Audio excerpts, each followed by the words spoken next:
말씀과 함께 교재 105쪽을 제가 읽겠습니다. 바울은 디모데를 애정어린 호칭으로 부르며 은혜 안에서 강해지라고 권면합니다. 병사, 선수, 농부의 삶을 인용하여 자기 훈련을 통해 올바른 가르침을 이어가도록 권면합니다. 바울은 복음을 전하는 사람들은 고난을 받게 될 것이지만 하나님께서 주실 영광이 예비되어 있을 것이라고 확신합니다.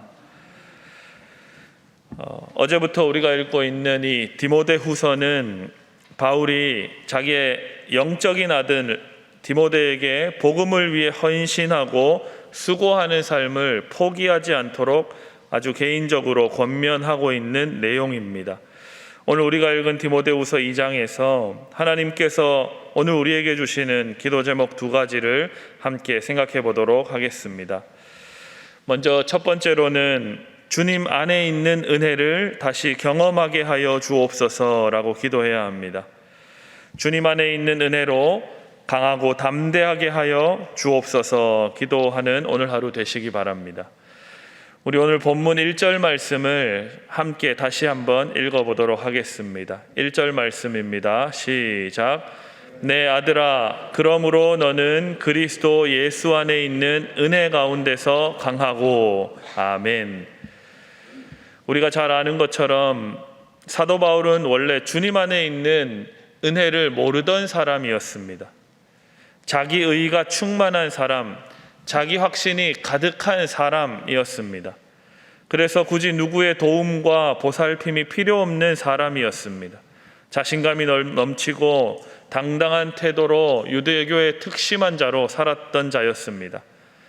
그래서 세상적으로 보았을 때, 당시 유대 사회에서 보았을 때에는 어디 하나 빠질 데 없는 사람이 바로 바울이었습니다. 그런데 그가 여느 날처럼 자기가 해야만 하는 일을 아주 굳센 사명감을 가지고 그 일을 하러 가던 중에 길에서 빛으로 임하시는 예수님을 만나게 된 것입니다. 그 사건 이후로 바울은 점점 변해갔습니다. 자기가 지금까지 가지고 있는 모든 것을 배설물과 같이 여길 정도로 변해갔고 자신이 죄인 중에 괴수라는 사실을 깨닫게 된 것입니다. 주님 안에 있는 은혜가 무엇인지도 모르고 살았고 그 은혜가 필요 없을 정도로 자기 의로 충만하던 바울이 이제는 오직 예수의 복음을 위해서 살게 된 것입니다. 그렇다면 과연 바울이 깨달은 것이 무엇이었을까요? 왜 주님 안에 있는 은혜로 바울은 살게 된 것일까요? 성경이 끊임없이 이야기하고 있는 은혜는 오늘 우리 말로 하면 좋은 일, 이 정도의 수준이 아닙니다. 성경이 말하는 은혜는 바로 십자가의 은혜입니다. 8절 말씀에 이렇게 기록되어 있습니다. 내가 전한 복음대로 다윗의 씨로 죽은 자 가운데서 다시 살아나신 예수 그리스도를 기억하라. 무엇입니까? 다시 사신 예수를 기억하라 라는 겁니다. 십자가의 은혜를 기억해내라 라는 말씀입니다.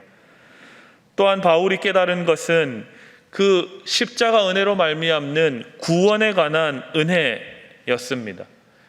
10절 말씀은 함께 읽어보도록 하겠습니다. 오늘 본문 10절입니다. 시작. 그러므로 내가 택함 받은 자들을 위하여 모든 것을 참음은 그들도 그리스도 예수 안에 있는 구원을 영원한 영광과 함께 받게 하려 함이라. 아멘. 무슨 말입니까? 예수 안에 있는 그 은혜를 깨닫고 그 십자가의 은혜와 구원의 기쁨을 알게 되면, 그렇게 살게 되면 자기 혼자만 사는 것이 아니라 함께하는 모든 이들이 구원을 얻게 되고 하나님의 영광을 얻게 될 것이라 라고 말씀하는 겁니다. 바울은 누구보다 율법을 잘 알았습니다. 그래서 율법 준수, 율법을 지키는 것에 목숨을 걸었던 사람이었습니다. 왜냐하면 그렇게 사는 것이야말로 조상 대대로 내려오는 민족의 정체성이기도 하고 전통이었기도 했기 때문입니다.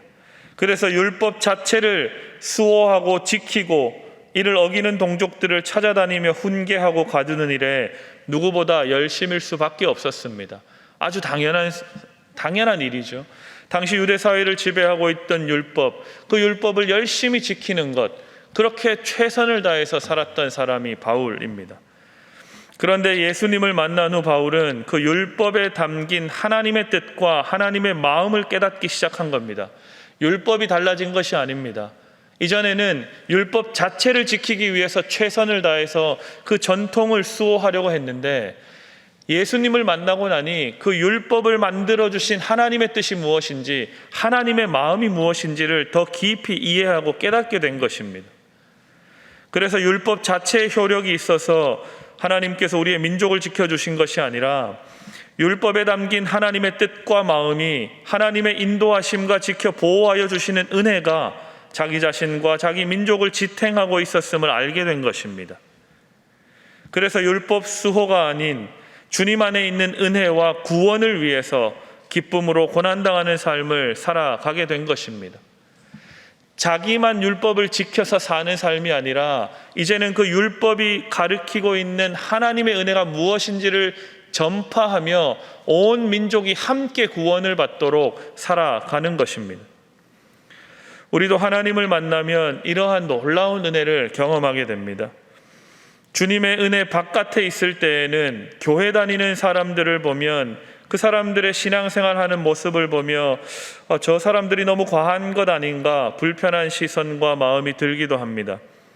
그래서 그런 사람들에게 관계가 있는 사람들을 만나면 너무 교회를 열심히 다니지는 말라라고 합니다. 너무 빠지지는 말라고도 하죠.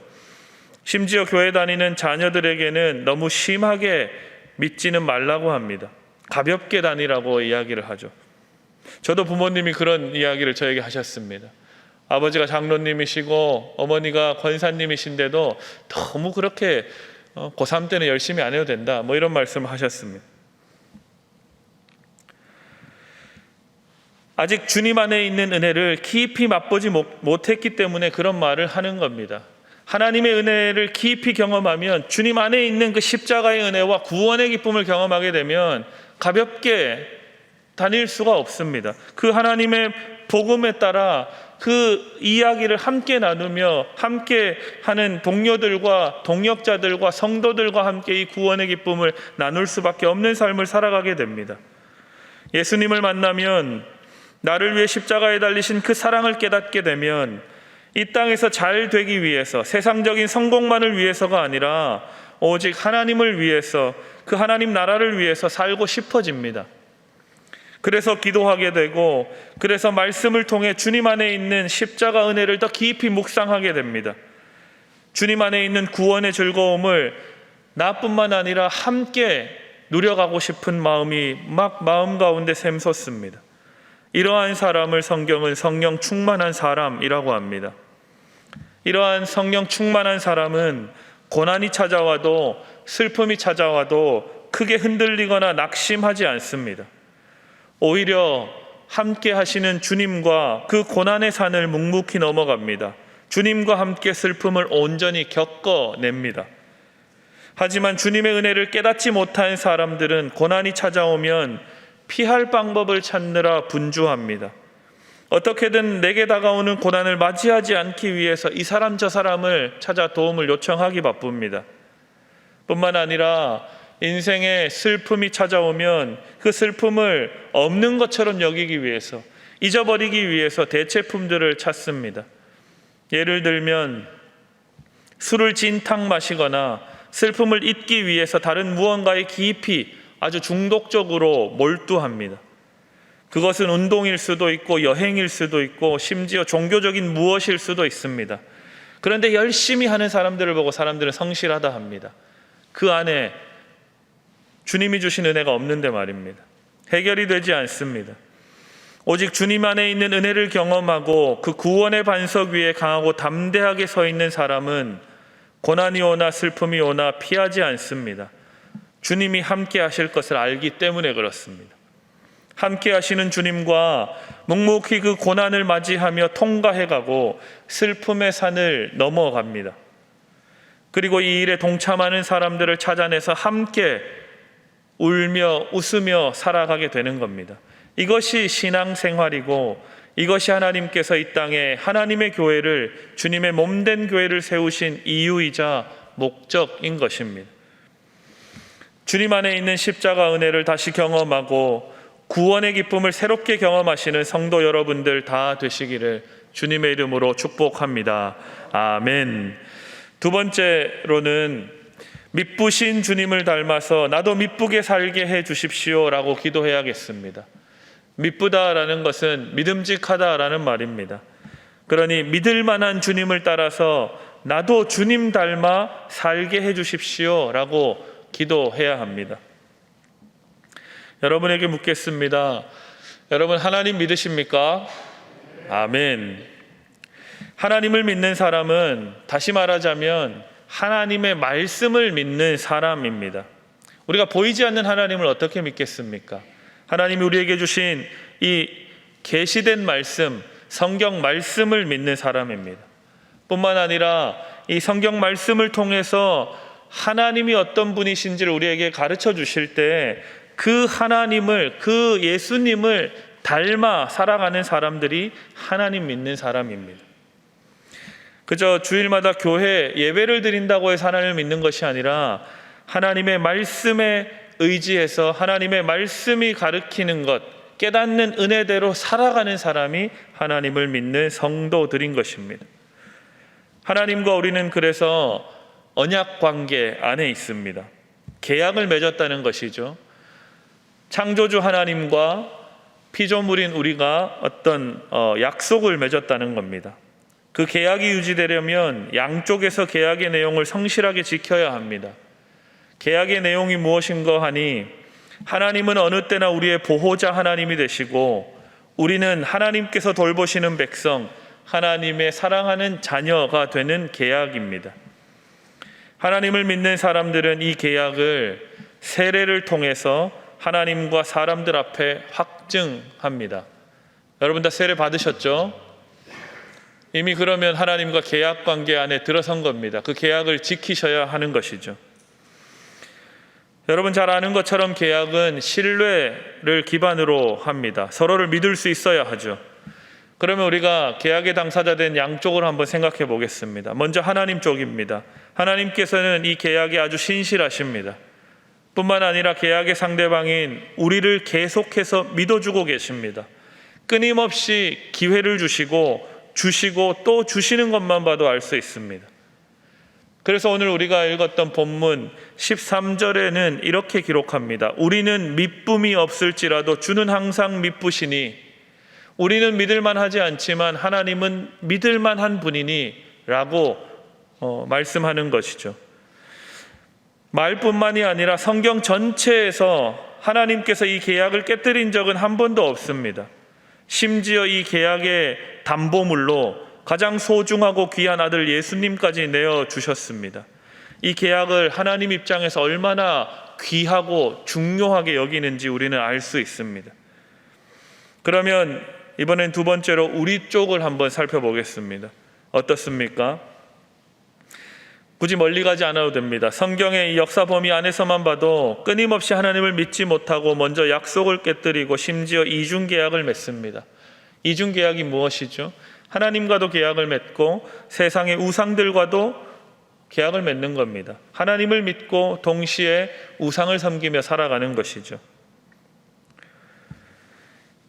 이 성경은 그래서 이 하나님과의 계약 관계에서 얼마나 우리 인간이 불성실하고 이 계약에 실패하는지를 끊임없이 보여줍니다. 그럼에도 불구하고 하나님께서는 이 계약에 얼마나 신실하신지를 증언하고 있는 것이 바로 이 말씀입니다.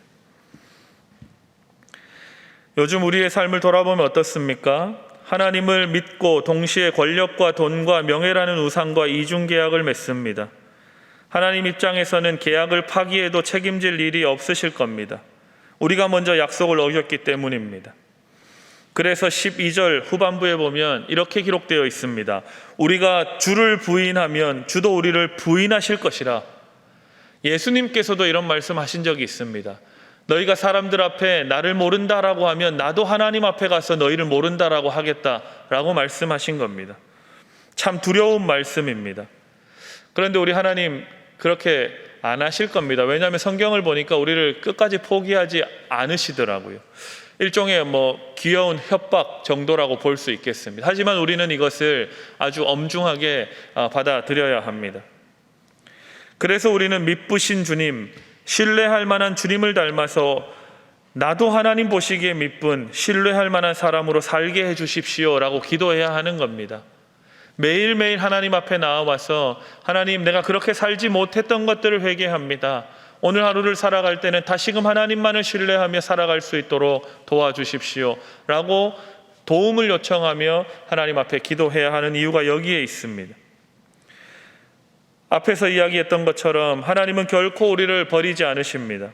또다시 기회를 주시고 돌이키면 또다시 우리를 용납해 주시는데 우리는 계속 하나님을 온전히 믿지 못하는 어리석음을 반복합니다. 사랑하는 성도 여러분, 오늘 말씀은 끊임없이 하나님을 배신하고 자기 욕심과 자기 의에 취해 살아가는 우리들에게 주를 닮아 미쁘게 살라고 다시 권면합니다. 11절과 12절 말씀 우리 다시 한번 같이 읽어보도록 하겠습니다. 11절과 12절 말씀 함께 읽습니다. 시작. 미쁘다 이 말이여, 우리가 주와 함께 죽었으면 또한 함께 살 것이요, 참으면 또한 함께 왕노릇할 것이요, 우리가 주를 부인하면 주도 우리를 부인하실 것이라. 아멘. 주와 함께 죽으면 함께 살게 해주겠다고 약속해 주십니다. 예수님께서 십자가에 죽으신 것처럼 우리도 예수님을 닮아 살아가면 함께 영원한 생명을 누리게 해주시겠다는 말씀입니다. 주님의 복음을 위해 고난당하지만 참으면 주님과 함께 하나님 나라에서 왕으로 살게 해주겠다는 이 약속을 붙들고 미쁘신 하나님을 쫓아 살아가시는 성도 여러분들 다 되시기를 주님의 이름으로 축복합니다. 아멘. 우리 말씀의 교훈을 생각하며 함께 기도하도록 하겠습니다. 첫 번째로는 주님 안에 있는 그 은혜를 다시 경험하게 해주십시오. 예수님 안에 있는 그 십자가 은혜와 구원의 기쁨을 다시금 경험하게 해주십시오라고 기도해 주시고, 두 번째로는 미쁘신 주님을 닮아 나도 미쁜 삶을 살게 해주십시오.